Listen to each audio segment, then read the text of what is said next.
আসসালামু আলাইকুম ওয়া রাহমাতুল্লাহ। সম্মানিত দর্শকবৃন্দ, আজকের ভিডিওতে আমি আপনাদেরকে দেখাবো ঘরে বসে কিভাবে একটি চারা থেকে কয়েকটি স্ট্রবেরি চারা তৈরি করা যায়। তাহলে চলুন দেখে আসি কিভাবে আমরা এই কাজটা করতে পারি। সেজন্য সর্বপ্রথম আমাদের কিছু ওয়ান টাইম প্লাস্টিকের পট লাগবে। এগুলো আপনারা বাজার থেকে সংগ্রহ করতে পারবেন। দেন কিছু ভালো মানের মাটি লাগবে। তারপর স্ট্রবেরির লতাগুলো এগুলোর মধ্যে পুঁতে দিন। মিনিমাম 1 থেকে 2 সপ্তাহ অপেক্ষা করার পর দেখবেন এগুলো একেবারে মাটির সাথে ভালোভাবে সংযোগ করে নিয়েছে।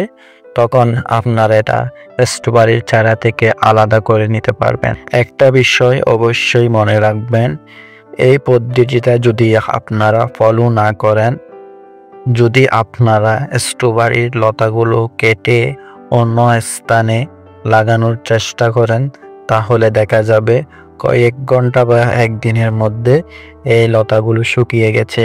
কেননা স্ট্রবেরির চারাগুলো মাটির সঙ্গে সংযোগ না হওয়ার কারণে ভালোভাবে পুষ্টি নিতে পারে না, যার কারণে খুবই অল্প সময়ের মধ্যে এইগুলো মারা যায়।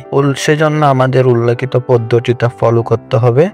জাস্ট আমাদের অপেক্ষা করতে হবে কয়েক সপ্তাহ অপেক্ষা করার পর, তখন আপনি এটা কেটে অন্য যে কোনো স্থানে আপনার পছন্দময় জায়গায় আপনি স্ট্রবেরি চারা রোপণ করতে পারবেন।